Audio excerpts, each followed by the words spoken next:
안녕하십니까. 하나님의 시간표 저자 다니엘제입니다.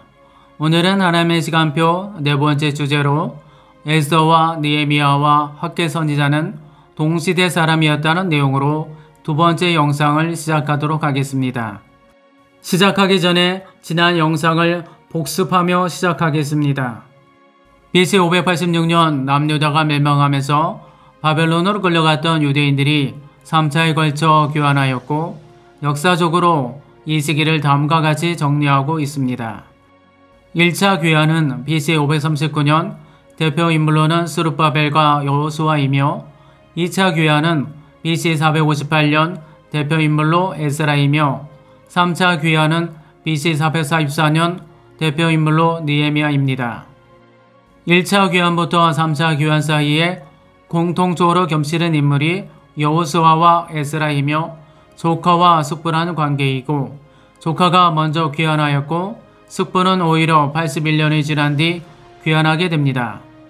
그러나 이들의 나이를 볼 때 이해하기 어렵고 석연치 않은 부분들이 발견되었습니다.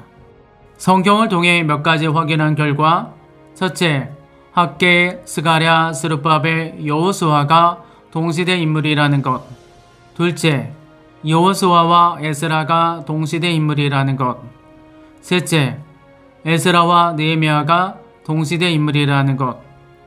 따라서 이들 사이에 공통적인 인물이 여호수아와 에스라이기 때문에 모두 동시대 인물로 봐야 하는 것으로 말씀드렸습니다.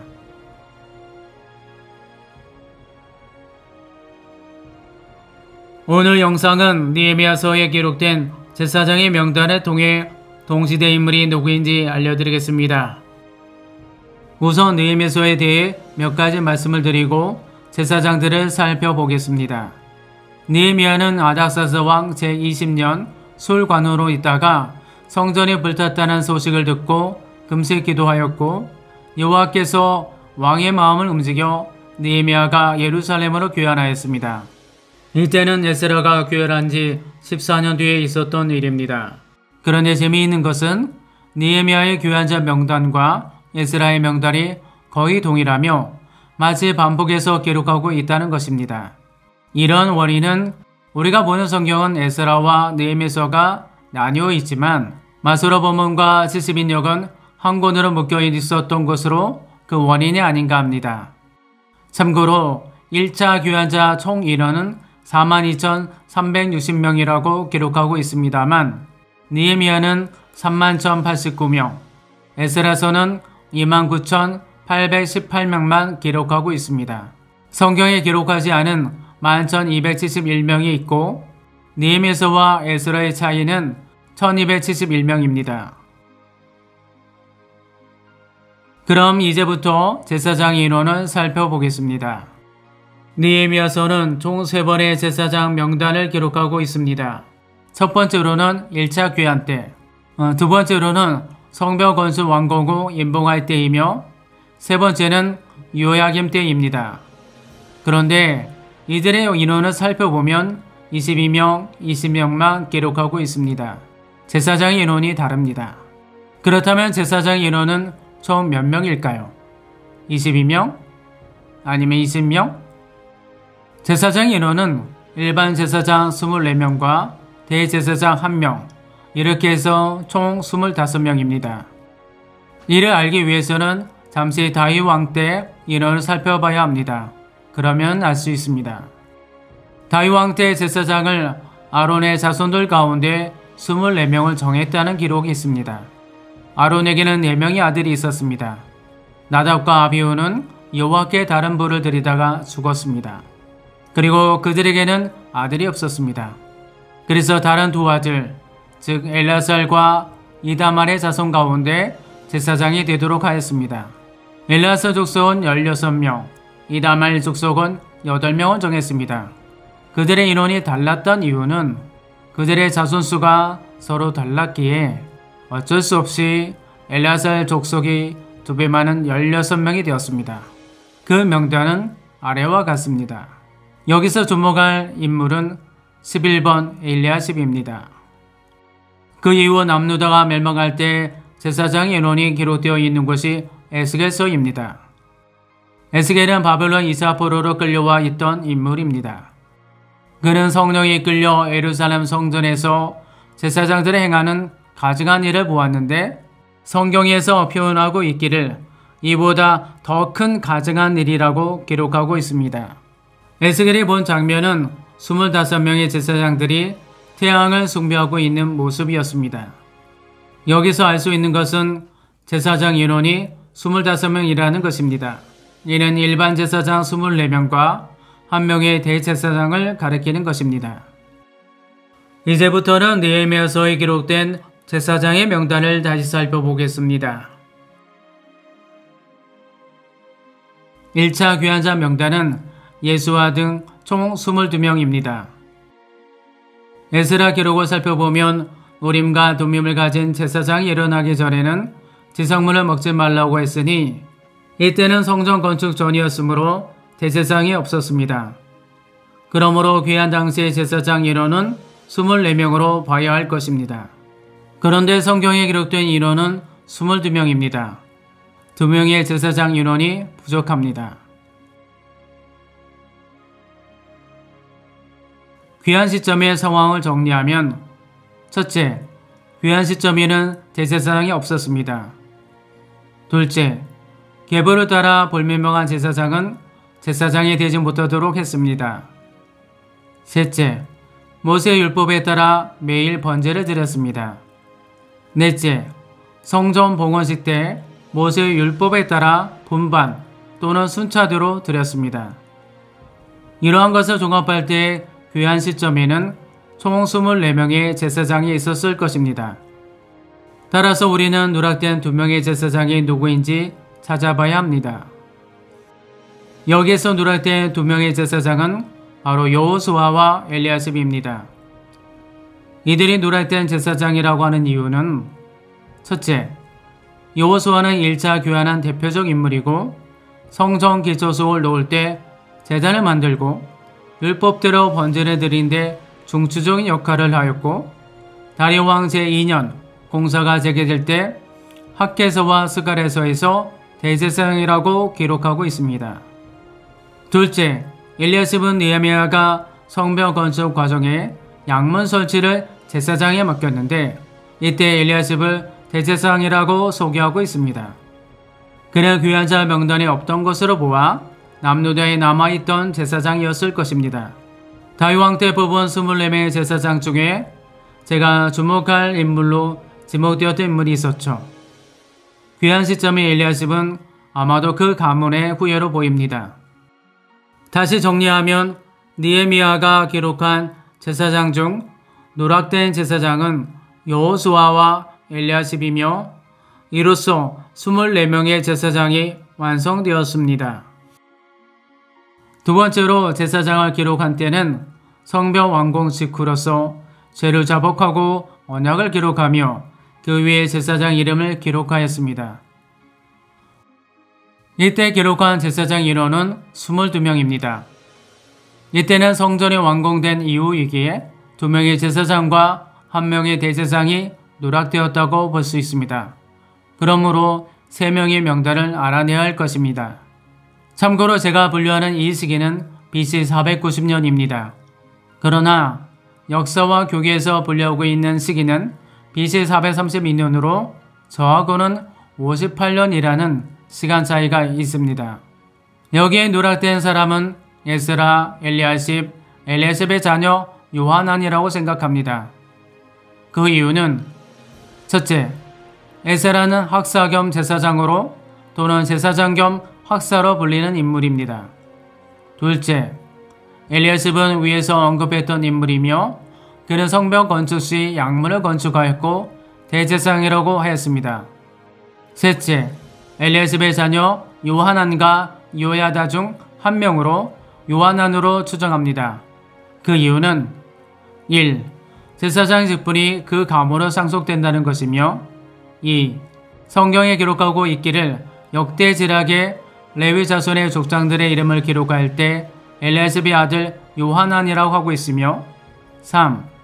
에스라가 성전 앞에서 일어나 엘리야십의 아들 여호하난의 방으로 들어갔으며 4.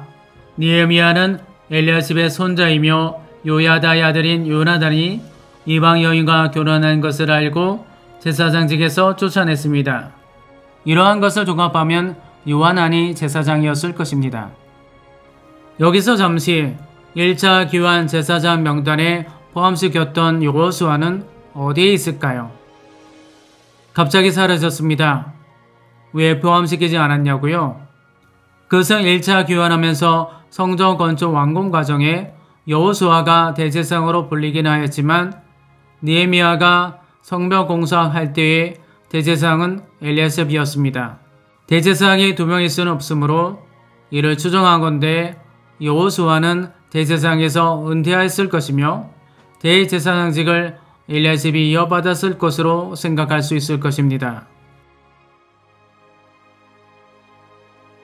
누락된 3명은 에스라, 엘리야십, 요하난으로 추정합니다.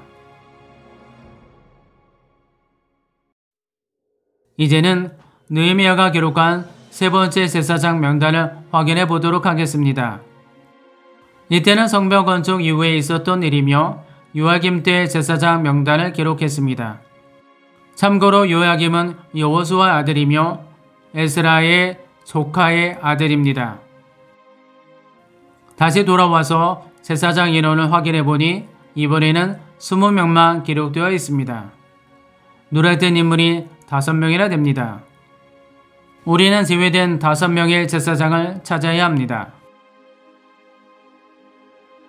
누락된 인물로는 엘리야십, 요하난, 스가랴, 엘리야김, 요야김 이렇게 5명일 것입니다. 엘리야십과 요하난은 조금 전 설명했으니 다음 인물로 넘어가겠습니다. 스가랴와 엘리야김은 성벽 완공 후 봉헌식이 있을 때 제사장으로 언급하였습니다. 마지막 인물로 요야김으로 추정하는데 그 이유는 그의 가문은 제사장 가문으로서 그의 부친은 여호수아이며 성전 완공 시 대제사장이었습니다. 그의 증조 할아버지 스라야도 남유다 멸망 시 대제사장이었습니다. 이처럼 제사장 직분이 가문으로 계승되는 것으로 보건대 요야김도 제사장이었을 것입니다. 혹시 에스라일 것으로 생각하는 분들이 있을지 모르겠지만 그는 이미 에스라 족속 무슬람이라고 이미 포함되어 있습니다. 따라서 그는 제외될 인물일 것입니다. 결국 제가 추정하는 인물은 엘리야십, 요하난, 스가랴, 엘리야김, 요야김입니다. 이렇게 해서 느헤미야가 3번에 걸쳐 기록한 제사장 인원은 살펴봤습니다. 이번에는 이들의 명단을 확인해 봐야 할 것입니다. 왜냐하면 이들의 명단 가운데 동일 인물로 추정되는 이름들이 11명이나 있다는 것입니다. 이것이 무슨 문제냐고 하시는 분들이 있을지 모르겠지만 이것은 귀환 시기를 추정하는데 근거가 될 수 있는 부분입니다. 역사와 교계는 성벽 완공 시점을 BC 432년으로 보고 있는데 이것은 1차 귀환 시기부터 107년이 지난 시점이었습니다. 하나님의 정하신 인간의 수명과 모세의 율법에 따라 정한 장막에서 일하는 나이로 추정하건대 저의 지식적 한계로서 이해가 되지 않기 때문입니다. 여러분은 어떠신가요? 저와 같은 생각이시다면 저는 행복할 것 같습니다. 만약 성벽 완공 시기를 제가 말씀드린 바와 같이 BC 490년을 볼 경우에는 동일 이름이 반복된다는 것에 대해서 크게 의심되지 않을 것입니다.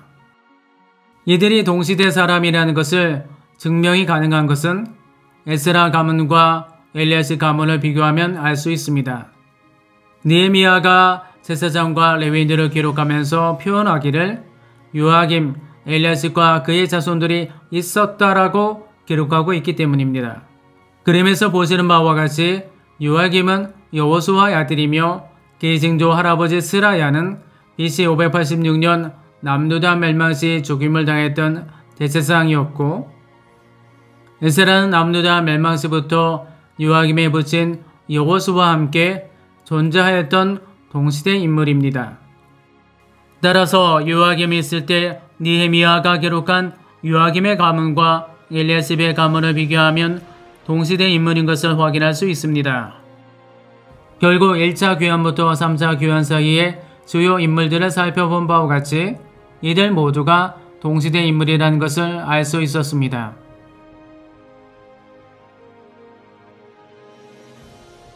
그렇다면 이러한 내용으로 연대기를 재정립하여 비교해 보겠습니다.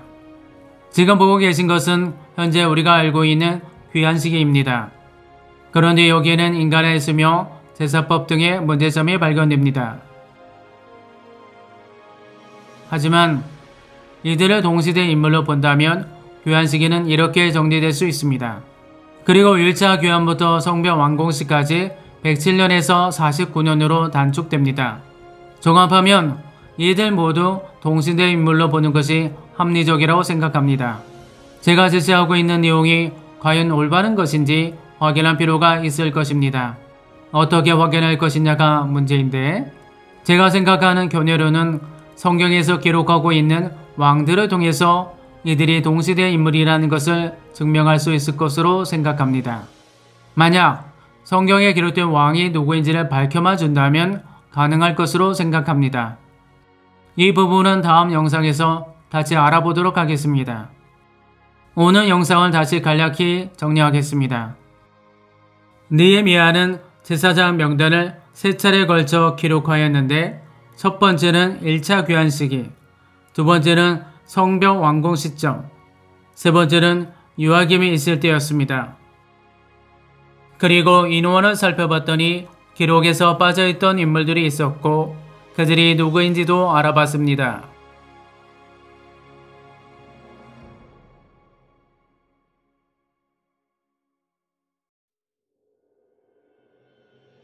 그리고 이들 명단 가운데 11명의 동일 이름들이 있는데, 이것은 인간의 수명 그리고 모세의 제사법에 따라 정한 성막에서 일하는 나이 등을 고려할 때 심도 있게 고민할 문제라는 것입니다. 왜냐하면 귀환 시기를 어느 때로 볼 것이냐에 따라 판단이 달라지기 때문입니다. 지금까지 시청해주신 분들께 감사드리며 다음 영상으로 다시 인사드리겠습니다. 감사합니다.